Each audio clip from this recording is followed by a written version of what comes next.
Franck, est-ce que vous êtes avec nous? Bonjour. Donc, vous êtes médecin, donc vous avez fait de la médecine préventive et vous êtes coordinateur du service médecine préventive et de promotion de la santé. Oui, je l'étais. Responsable pôle alimentation santé. Puis moi, j'ai eu l'occasion de vous voir dans différentes conférences, de lire. Vous avez fait un certain nombre d'ouvrages consacrés à la phyto aussi. Et je crois, je me rappelle d'un article dans Santé naturelle de COPMED où vous aviez été interrogé il y a quelques mois, quelques années. Absolument, absolument, oui. Voilà. Donc, écoutez, on est très heureux de vous accueillir. Vous allez nous parler du CBD, puisqu'on en parle beaucoup. Ben, je vais juste me présenter 30 secondes pour ceux qui ne me connaissent pas. Donc, moi, je suis médecin, effectivement, depuis. Donc, ça fait 20-25 ans maintenant déjà que j'exerce une médecine holistique. C'est ce qui me rapproche beaucoup des naturopathes. J'adore les naturopathes. Ce sont des correspondants réguliers. Et mes spécialités, mes domaines, entre guillemets, d'expertise, c'est la phytoaromathérapie et la micronutrition. Et puis, vous avez bien sûr eu vent de cette nouvelle molécule qui semble être à la mode puisqu'on en voit partout. Alors, on ne sait pas si c'est bien, si c'est mal. Ah, il y a un petit retour son, je ne sais pas qui c'est. Mais en tout cas, je vais essayer de vous montrer dans cette petite présentation que le CBD, donc le cannabidiol, est une molécule végétale qui est promis à, je pense, à un avenir radieux si on lui laisse un petit peu de place. Alors déjà, ça me permet d'introduire, je vais essayer d'être le plus vulgarisateur possible, hein. Excusez-moi s'il y a des termes un peu techniques, mais je vais essayer de les expliquer à chaque fois.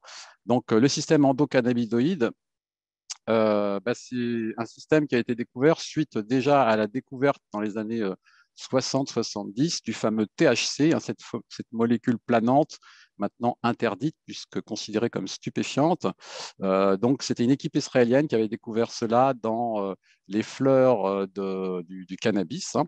On va définir après ce que c'est que le cannabis, mais ces chercheurs, 30 ans plus tard, ont vu que dans notre organisme se déployait un système qui a été baptisé système endocannabinoïde. Alors, c'est un des systèmes probablement les plus importants pour réguler la santé humaine, car finalement, il est responsable de l'équilibre de la biochimie interne, ce qu'on appelle l'homéostasie, par rapport aux variations des paramètres de l'environnement extérieur. On peut résumer le système de récepteurs cannabinoïdes au système endocannabinoïde, endo voulant dire évidemment à l'intérieur. Donc, il est impliqué dans beaucoup de régulations et vous allez voir, c'est incroyable qu'on n'en parle pas plus que ça, ne serait-ce que déjà en médecine. Ce système permet déjà le développement harmonieux neurologique et la plasticité cérébrale. Il participe aussi à la régularisation de la mémoire, du sommeil, de l'état émotionnel et du stress, de la douleur, de la fonction immunitaire, de la fonction cardiovasculaire. Un petit bug technique. Vous voyez, ça se développe ou pas chez vous? Ah voilà, ça y est. De l'inflammation, de l'appétit, du métabolisme énergétique, de la digestion. Vous allez me dire, mais il fait tout du sol au plafond. C'est un petit peu vrai. Il fait beaucoup de choses, du développement osseux, etc., etc. Donc, on peut dire que c'est un système qui est vraiment fondamental dans la gestion de l'équilibre biologique de toute façon. Alors, ce système, il est fait de récepteurs qui sont un peu disséminés partout dans l'organisme.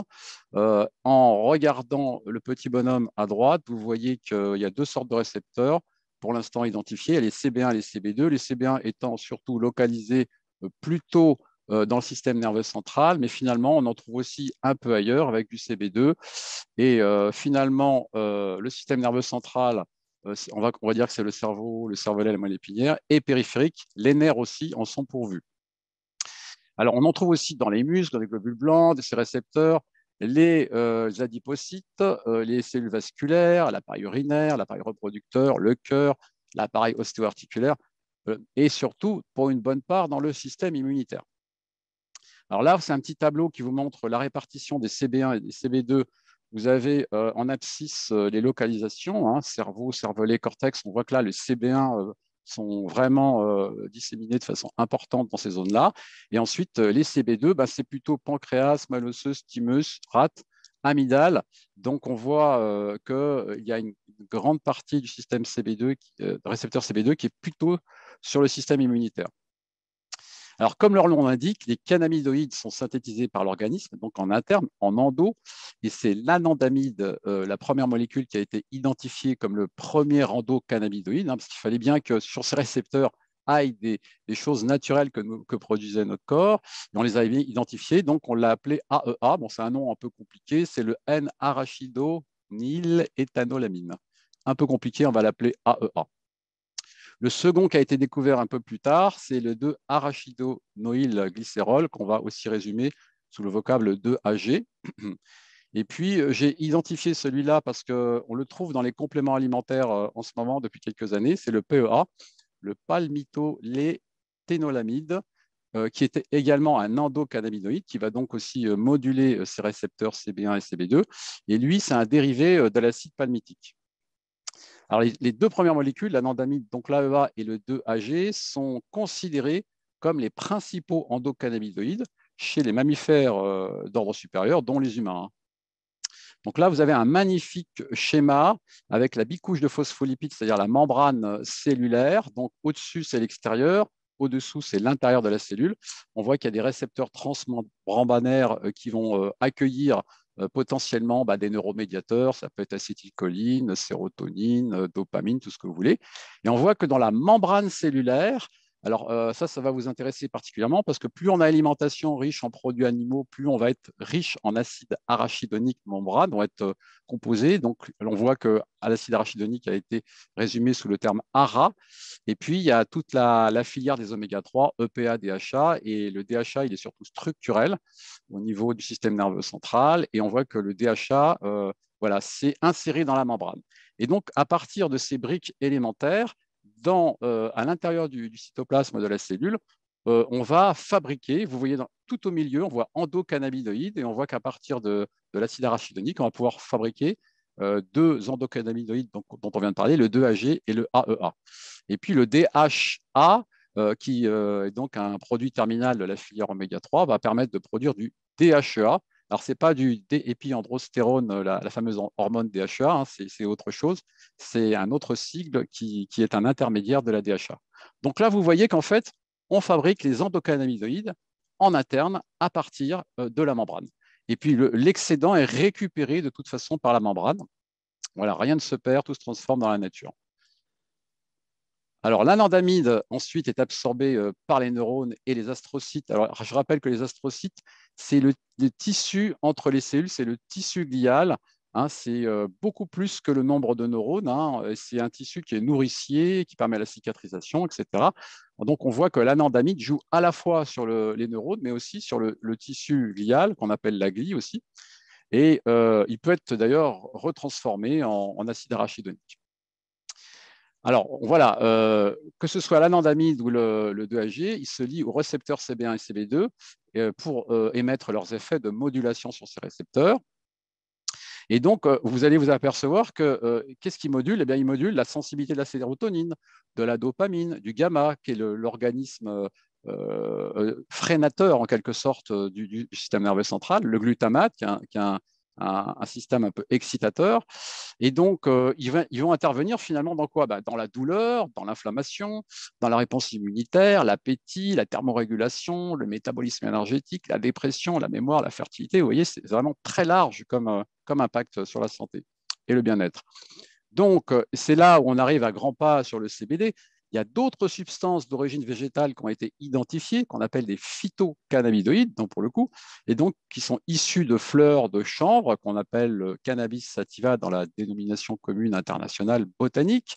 Et ils ont montré une forte affinité pour ces récepteurs avec des effets biologiques et même psychologiques à la clé, puisque en bas, vous voyez deux molécules, le THC qui est vraiment interdit, mais qui donne ses effets planants, et le cannabidiol, dont on va parler maintenant, qui est la molécule un petit peu au goût du jour en ce moment et dont on parle beaucoup.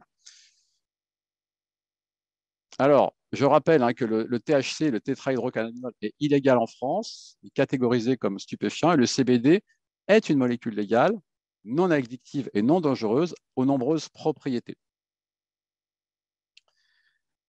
Alors, il existe plus d'une centaine de phytocannabinoïdes dans le chanvre. Hein. Bon, il y en a un peu dans quelques algues, mais c'est très, très rare. Et donc, on en a d'autres hein, que le cannabidiol. On a le cannabigérol, le CBG, donc le cannabinol, on a le cannabichromène, on a l'olivétol. Tout ça, c'est des cannabinoïdes, des phytocannabinoïdes qui potentiellement peuvent avoir un effet santé. Alors, ils sont beaucoup moins étudiés que le CBD et le THC. Il y a beaucoup moins de littérature, mais on y vient quand même. Alors, en plus des cannabinoïdes, la plante contient des terpénoïdes, hein, comme, alors ça, vous connaissez bien pour ceux qui font de l'aroma, du pétamyrsène, du pétacariophyllène, qui est un modulateur de l'inflammation, du délimonène, du linalol et de la pipérine. Enfin, c'est ce qui donne ces fameux arômes si caractéristiques du fumeur de joint et que l'on peut localiser assez rapidement. Mais ils ont leur fonction aussi, puisque quand ils sont associés dans un totem avec le CBD et le THC quand c'est autorisé dans certains pays, eh bien, il module la réponse générale de ces cannabinoïdes. C'est ce qu'on appelle l'effet entourage. Donc, il y a les personnes, les inconditionnels du totem parce qu'ils veulent avoir absolument ces terpénoïdes et d'autres qui disent non, non, il faut isoler. Comme ça, on est sûr d'avoir une seule molécule qui peut être intéressante et identifiable.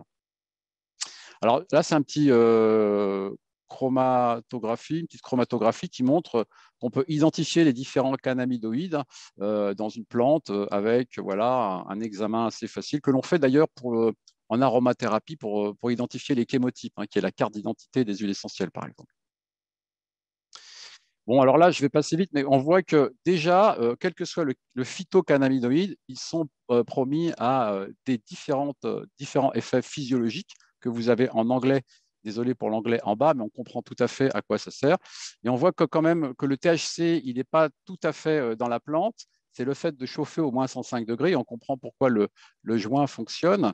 Ça va décarboxyler le THCA qui va transformer ça en THC. Et le THC va surtout agir au niveau des CB1 qui sont massivement répertoriés sur le système nerveux central. Alors le CBD, lui, va se fixer sur des récepteurs CB1 et CB2, mais pour moduler les effets des endocannabinoïdes et du THC. C'est-à-dire que quand dans une plante, on a à la fois du THC et du CBD, bon, c'est interdit en France, mais dans les pays où c'est autorisé, on va avoir un moindre effet planant. En tout cas, il va être beaucoup plus contrôlé et parfois plus agréable selon les utilisateurs. Alors, on peut distinguer trois familles de cannabinoïdes. Il y a les endocannabinoïdes, on en a parlé. On a les cannabinoïdes de synthèse. Il faut savoir qu'il y a des médicaments qui ont déjà fabriqué du THC de synthèse et du CBD de synthèse. Et puis les phytocannabinoïdes, comme le CBD dont on va parler. Et bon, alors là, vous avez toute la chaîne de départ, la pyramide un peu biochimique, un peu compliquée, mais qui vous montre que finalement, en arborescence, on peut obtenir tout en bas du delta 9 tétrahydrocannabinol qui va se transformer en cannabinol un petit peu en bas à gauche. Et donc, on voit qu'il n'y a qu'une molécule d'hydrogène qui différencie les deux. Mais c'est ce qui va faire la différence dans les effets planants et dans l'autorisation. Alors, un petit rappel sur le chanvre, parce que le chanvre, c'est une plante qui accompagne l'homme depuis des milliers d'années. D'ailleurs, sans le chanvre, l'homme n'aurait probablement pas découvert des continents comme Christophe Colomb, puisque les bateaux étaient faits de voiles de chanvre, les étoupes aussi, enfin les habitations, les vêtements, beaucoup de choses étaient faites en chanvre. Donc, en fait, on utilise les fibres surtout pour élaborer des tissus, des cordages, des voilures, ça on en a parlé. On utilise les graines comme denrées alimentaires pour nourrir les humains et l'élevage. Et puis, les fleurs, ça a été plus tardif. Et puis, parce que les gens ont commencé à les consommer sous forme mâchée et fumée, ils ont commencé à avoir des effets psychotropes, c'est-à-dire avec une action sur le cerveau. Ils ont dit, tiens, c'est pas mal, on va s'en servir pour les rituels, pour aller voir Dieu, pour se soigner, etc. Et c'est cette catégorie de chanvre qui a été sélectionné au fil du temps par des croisements, qui a fait du chanvre psychotrope et qui a aussi sélectionné des chanvres qui contenaient aussi plus de CBD. Alors, bon, ça, j'en ai parlé, mais certains effets psychiques étaient recherchés dans le chanvre psychotrope, donc à la fois pour des raisons culturelles, et bon, de toute façon, maintenant en France, particulièrement en France, c'est totalement illégal quant à sa production, à sa commercialisation et sa consommation quand il contient du THC. Alors, il y a un chanvre dit industriel, hein, c'est celui qui donne les fibres et les graines. Celui-là, il est réglementé, on peut le faire pousser, il faut le déclarer à la gendarmerie, à la préfecture. Il ne faut pas qu'il dépasse 0,2% de THC dans la plante. Mais le produit fini, hein, c'est-à-dire que quand on fait, je ne sais pas, une tisane ou ce que vous voulez, ou une pommade, il doit y avoir 0% de THC, sinon vous pouvez avoir des ennuis avec la justice. Donc, il y a des fédérations nationales de producteurs qui ont élaboré différentes, on va dire, cultivars. Bon, j'accélère un peu parce que je voudrais arriver sur le CBD. Bon, en tout cas, il y a 3 variétés de chanvre psychotropes en France. Il y a le cannabis indica illégal en France. Il y a le cannabis sativa si sa teneur est inférieure à 0,2%. Et il y a le cannabis ACBD, celui qui nous intéresse, si sa teneur, évidemment, est inférieure à 0,2% dans la plante en culture, et bien sûr, 0% dans le produit fini. Alors, le CBD, c'est ce qui nous intéresse particulièrement, c'est le deuxième phytocannabinoïde le plus étudié après le tétrahydrocannabinol. Par plante, il y a à peu près jusqu'à 3% parfois, au mieux. Et cette molécule, c'est rigolo, dans les années 40, on croyait qu'elle était toxique. Donc, on ne l'avait pas beaucoup étudiée. En fait, voilà, ils ont 3 atomes d'hydrogène et 2 carbones d'oxygène en commun. Ils diffèrent simplement par la position d'un seul atome d'hydrogène. Et le CBD, lui, n'exerce pas d'effet psychotrope négatif à type d'ivresse ou d'euphorie. C'est d'ailleurs pour ça qu'il n'est pas illégal et qu'il n'est pas considéré comme stupéfiant.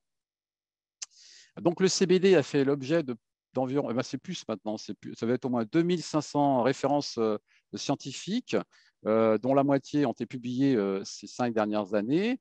Alors, il y a du CBD qu'on retrouve dans des médicaments avec des indications précises avec des ATU, des autorisations temporaires administratives. C'est compliqué, c'est pour des pathologies un peu avancées, un peu graves aussi, donc ce n'est pas pour tout le monde. Alors, qu'est-ce qu'on peut espérer du CBD?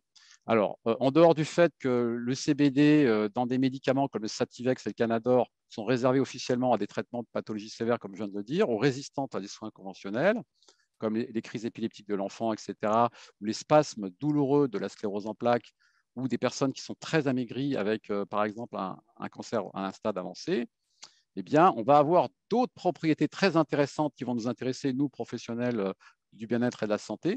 Alors, hors hexagone, je suis obligé de dire hors hexagone parce qu'on ne peut pas alléguer sur le CBD encore en France, puisqu'il est dans une zone grise, même s'il n'est pas interdit, il n'est pas autorisé dans des allégations. Donc, en tout cas, ce qui se passe à l'étranger dans les pays où c'est autorisé, enfin, où c'est autorisé d'alléguer, le CBD est utilisé avec succès dans la toxicomanie. On va voir après, dans l'inflammation plutôt chronique, dans les troubles anxieux, dans la douleur plutôt chronique, dans les nausées, dans aussi, je ne l'ai pas mis, mais dans l'épilepsie, et en plus, il peut inhiber la croissance de cellules cancéreuses. Ça, c'est des études in vivo très intéressantes. Il y a même des psychiatres à l'étranger qui l'utilisent dans la schizophrénie, même en addition de traitements complémentaires sans problématique. Il est même utilisé dans des troubles du tonus musculaire. Alors, plusieurs études ont prouvé son intérêt par ses propriétés antioxydantes, anxiolytiques, antiémétiques, c'est-à-dire contre les nausées, antipsychotiques, ça on vient de le dire, et neuroprotectrices, c'est-à-dire que le CBD protège le système nerveux central. C'est quand même extraordinaire. Alors, du point de vue anti-inflammatoire, si on se penche un petit peu là-dessus, eh bien, il inhibe la cyclooxygénase et la lipoxygénase. Vous savez que vous vous rappelez cette fameuse cascade arachidonique un peu compliquée. On part de l'acide arachidonique de la membrane. Il y a une cascade de réactions qui vont aboutir à des médiateurs d'inflammation. Eh bien, les enzymes qui permettent de transformer l'acide arachidonique en médiateur d'inflammation, c'est la cyclooxygénase et la lipoxygénase. Eh bien, le CBD peut les inhiber. Alors, cette action est anti-inflammatoire est d'ailleurs plusieurs centaines de fois supérieure à celle de l'aspirine. Et puis, il inhibe aussi d'autres facteurs de l'inflammation. Alors, il y a des études qui ont montré qu'il était très intéressant avec des effets positifs sur l'inflammation articulaire, de la cornée, du côlon, de l'encéphale, de la myéline, donc de la gaine des nerfs. Vous me voyez arriver pour la sclérose en plaques avec mes gros sabots, du pancréas et du tissu pulmonaire. En gros, l'inflammation chronique est peut-être une cible du CBD. Donc, la recherche s'oriente actuellement évidemment sur des formes que l'on peut donner par voie topique, c'est-à-dire locale, parce que le CBD peut aussi agir localement. Alors, les solutions orales, moi, je ne suis pas fan, je vous dirai pourquoi, mais il y a du CBD qui a été inventé pour déjà traiter des maladies inflammatoires humaines. Donc là, c'est juste pour vous montrer qu'à partir du CBD, il va agir sur une kyrielle de récepteurs membranaires. Hein, ce n'est pas comme les médicaments, un récepteur, c'est-à-dire la vision pastorielle de la médecine, c'est un médicament, une molécule qui va agir sur un système en particulier. Là, on voit que c'est un effet de modulation générale sur plusieurs récepteurs différents. Et on comprend pourquoi cet effet il est aussi actif, puisque ça agit sur différents niveaux. Alors, si on s'intéresse aux effets antalgiques, le CBD est intéressant parce qu'il agit sur aussi une kyrielle de récepteurs. Bon, je ne vais pas tous les nommer, ils sont un peu compliqués, mais c'est pour vous montrer que ça a été bien étudié et que c'est vraiment très intéressant à différents niveaux. Et le CBD peut diminuer également ce qu'on appelle les prostaglandines nociceptives inflammatoires. Et ces prostaglandines initient le message neurologique de la douleur. Hein. Donc, on voit que à la fois sur la douleur et à la fois sur l'inflammation, le CBD est très intéressant. Je dirais que c'est plus sur l'inflammation et la douleur chronique. Encore que sur les neuropathies, on a des bons résultats. Alors, le CBD est aussi actif sur d'autres récepteurs de la douleur, comme les récepteurs vanilloïdes, sur lesquels marche, entre parenthèses, le piment de Cayenne hein, sur la peau, le système sérotoninergique et le système opioïde. Donc, ce n'est pas rien et c'est très intéressant comme action biochimique. Alors, du point de vue de l'immunité, le CBD a montré sa capacité à réguler positivement les médiateurs biologiques de l'immunité cellulaire et humorale. Donc ça, c'est quelque chose qui est important à signaler. On a même utilisé du CBD chez des gens qui avaient reçu des greffes et ça montrait une réduction importante du risque de rejet de greffe dans certaines études. On a même montré que le CBD permettait de diminuer l'importance d'asthme allergique ou de dermite allergique de contact. Donc, vous voyez, c'est quand même quelque chose qui est très intéressant également. Alors, du point de vue de l'action cérébrale, humeur, stress, le CBD exerce déjà une protection des neurones et des nerfs. Donc, on a montré qu'il avait certainement une implication dans la gestion des émotions, donc de la douleur, on l'a dit, de la mémoire, de l'activité motrice, donc des muscles, de la cognition, donc des facultés intellectuelles, de l'addiction, de la prise alimentaire. Donc là, on va pouvoir s'en servir aussi là-dedans. Et on a montré qu'il pouvait stimuler les récepteurs de la sérotonine, donc avec potentiellement des effets antidépresseurs. Vous allez me dire, mais il fait tout celui-là. Donc le CBD apparaît vraiment dans la prise en charge très efficace dans les syndromes de stress post-traumatique. Ça a été testé dans pas mal d'études. Et les troubles anxieux. Bon, il ne vous aura pas échappé qu'il y a beaucoup de personnes qui sont dans des situations de stress post-traumatique après les 2 ans et demi de crise sanitaire que l'on a vécu. Alors, du point de vue des maladies, on va dire, neurodégénératives, on a la maladie d'Alzheimer qui peut être prise en charge également. Alors, évidemment, c'est un complément, hein, ça ne va pas être le traitement de fond. Encore que pour la maladie d'Alzheimer, il n'y a pas grand-chose et les médicaments officiels ne sont pas très efficaces, ils sont bourrés d'effets secondaires. L'avantage du CBD, c'est qu'il n'a quasiment pas d'effets secondaires. Donc, on peut le proposer en complément dans la maladie psychotique. Alors, quand je dis proposer, ça veut dire en accord avec le médecin, évidemment, puisque le médecin va évaluer le fait de savoir s'il y a une interaction médicamenteuse ou pas. En général, ils ne sont pas bien documentés, il faut le reconnaître, sur le CBD, donc ils auront tendance plutôt à le rejeter. Mais on est au tout début, nous sommes des pionniers dans la proposition du CBD, et même de la dépression sévère. Alors, il y a même des personnes qui le proposent dans les troubles du tonus musculaire dans la maladie de Parkinson.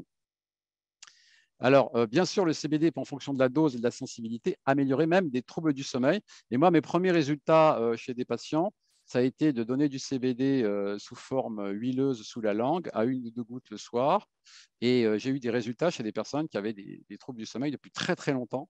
Ma plante favorite, c'était plutôt les Escoldia, le pavot de Californie, mais je trouve que le CBD surpasse l'Escoldia, puisque l'Escoldia, il faut à peu près 1 à 2 à 3 semaines avant que ça agisse. Et là, le CBD, alors après, c'est fonction des personnes. Hein. J'ai des personnes qui m'ont dit, ben moi, ça ne m'a rien fait, je suis obligé d'augmenter les gouttes. Et d'autres qui m'ont dit, mais c'est incroyable, en une fois. Donc, c'est très voilà, fonction du terrain de la personne, encore plus que pour d'autres molécules, je trouve. Donc là, très rapidement, c'est pour vous montrer que le CBD, il agit au niveau cérébral, il interagit avec les molécules qui vont créer de la neuroinflammation. Donc, ça protège de la neuroinflammation. Alors, des Californiens, une équipe française d'ailleurs, ont montré que le CBD pouvait réduire l'expression de certains gènes responsables de la diffusion métastatique de nombreux cancers, comme celui du sein, de la prostate, du glioblastome. Donc, ça veut potentiellement dire que si on a des patients qui sont sur ces stades-là malheureux, avec l'accord du cancérologue, on peut proposer du CBD pour limiter la propagation et peut-être plus.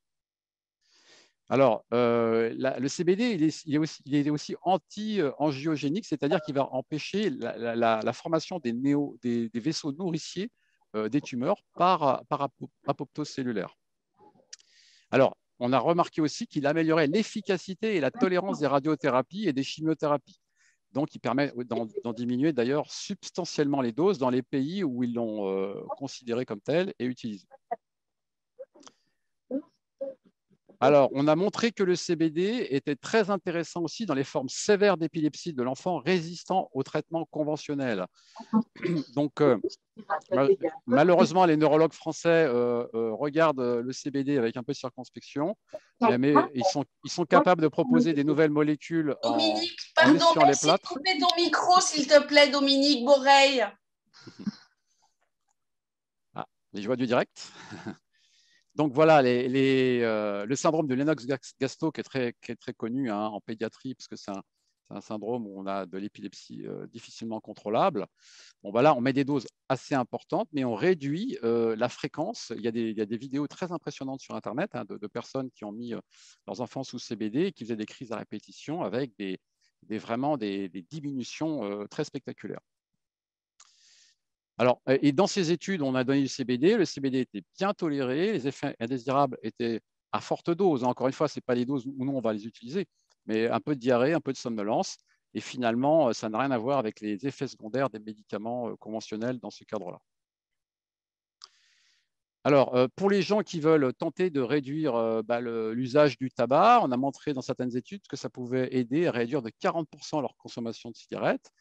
Et alors ça, c'est contre-intuitif, mais des personnes qui fument du cannabis peuvent utiliser le CBD pour réduire, voire se sevrer du cannabis. Alors là, c'est vrai que c'est des doses aussi un peu plus importantes. Nous, on est avec des doses on va être entre 30 et aller au maximum 300 mg, mais vous allez voir que voilà, c'est intéressant. D'ailleurs, c'est pas bien ce qu'ils font, mais ils utilisent des têtes de CBD séchées qui contiennent que du CBD et ils les mettent dans leur joint pour diminuer leur consommation de THC et puis finalement arriver à se sevrer dans le temps. C'est vraiment une molécule d'avenir. Alors, de façon contre-intuitive, ça je vous ai dit, on peut se sevrer du chanvre psychotrope. Enfin, en tout cas, ça peut aider fortement. Et alors là, c'est quelque chose qui est aussi très intéressant.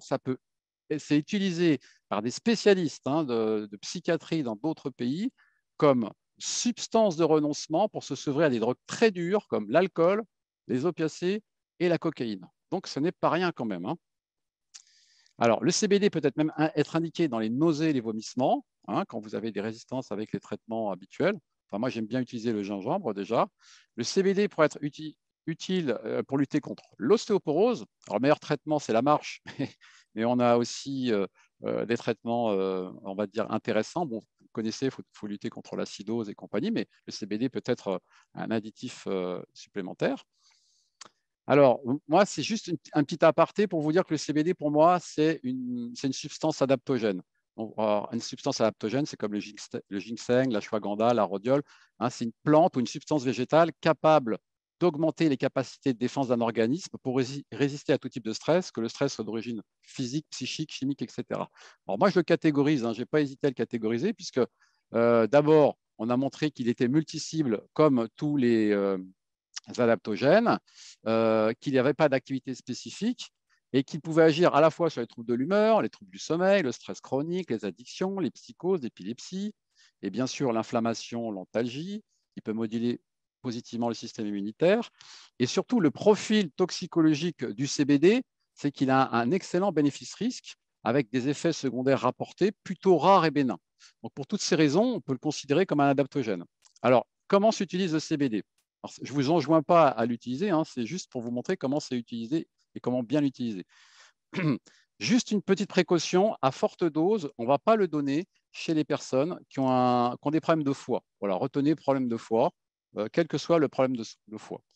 Alors, il se révèle très peu toxique, voire pas du tout chez l'être humain, et on peut aller même jusqu'à des doses de 1500, j'ai même vu des études à 10 000 mg par jour, sans problématique.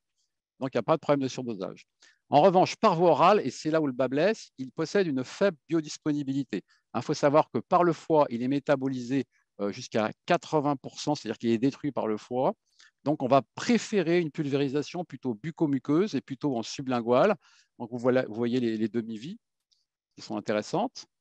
Et donc, c'est ce que je vous ai dit, on ne va pas le proposer chez des patients avec des problèmes de foie ou avec des transaminases élevées, on va l'éviter au maximum. Et on fera attention chez les personnes qui ont déjà des médicaments qui agissent sur le cerveau, hein, comme le benzodiazépine et les opioïdes. Donc là, de principe, on va plutôt le faire surveiller par un professionnel de santé, que ce soit un pharmacien ou un médecin. Mais l'utilisation concomitante de CBD avec des médicaments sédatifs pourrait entraîner en théorie une dépression respiratoire. Ça, c'est une arlésienne, ça ne s'est pas encore vu. C'est plutôt un principe de précaution.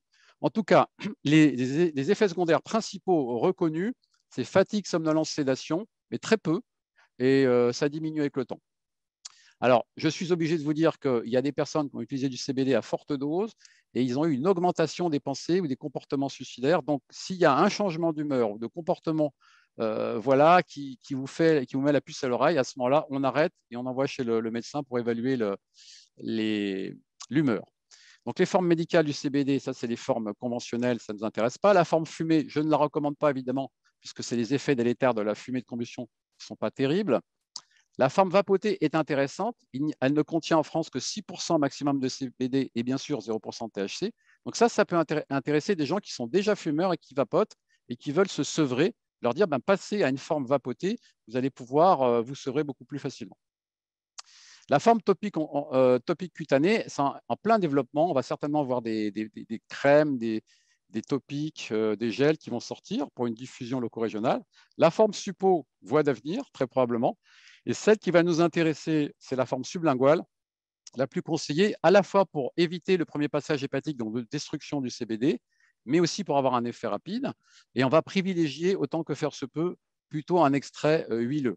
Alors moi, ce que je conseille, c'est toujours de commencer par des dosages les plus faibles, en fonction de chaque individu. Donc, je vous ai mis en vert ce que l'on retrouve le plus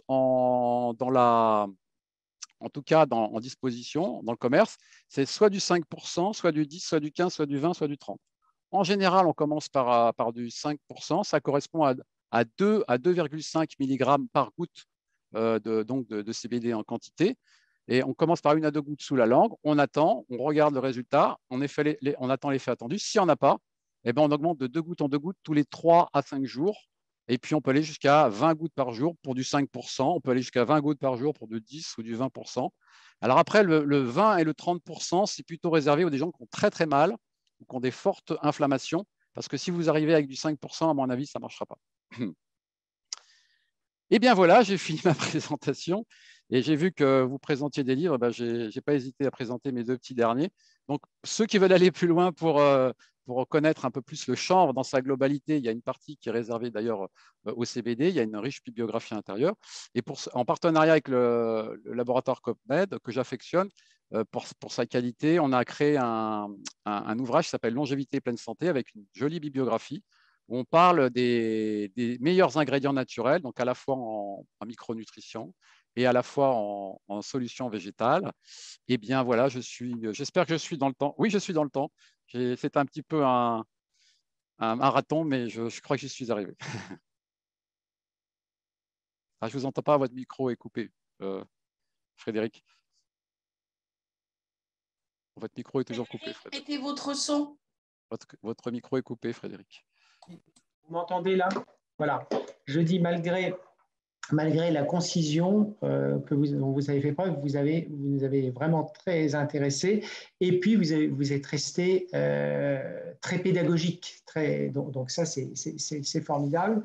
Il y a beaucoup de questions. J'ai vu qu'il y avait pas mal de questions sur le chat. Alors, ce qui serait bien, c'est que si vous pouviez, ou Jade, parce que je vois que Jade est également aux manettes, donner vos coordonnées. Si vous pouviez aussi nous faire passer, si c'est possible, votre présentation, ça peut intéresser un certain nombre de nos naturopathes. Sure. Et alors, moi, j'avais juste une question parce que vous avez parlé des cytokines tout à l'heure. Est-ce que vous, en tant que médecin, donc quelque chose qui m'a fait très plaisir tout à l'heure, vous m'avez dit que vous travailliez beaucoup avec les naturaux, donc ça peut que nous faire plaisir. Mais vous nous avez dit, donc en tant que médecin, est-ce que dans la stratégie d'accompagnement d'un Covid long, vous avez, par exemple, vous recommandez, enfin, vous utilisez vous-même, vous préconisez du CBD ou pas du Oui. tout? Alors, le CBD fait partie de l'arsenal. Enfin, j'ai tendance à le mettre un peu partout, hein, je vous avouerai. Alors, bien sûr, avec discernement. Alors, comme je suis médecin, moi, je m'autorise à faire des combinaisons avec des médicaments déjà en place. C'est le petit avantage que j'ai. Mais je peux me faire tancer du regard par les autorités, puisque ce n'est pas non plus un médicament.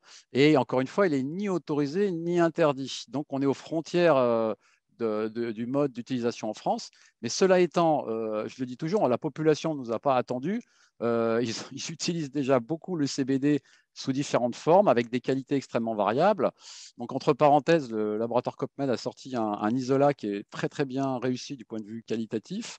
Et c'est ça où il faut faire attention. C'est de quel CBD je vais utiliser. Parce que si vous utilisez un CBD qui a des traces de THC, par exemple, et que vous avez un accident de voiture, et quand vous fait le contrôle des drogues, comme on dit, donc on va faire les benzodiazépines, on va vous tester le THC.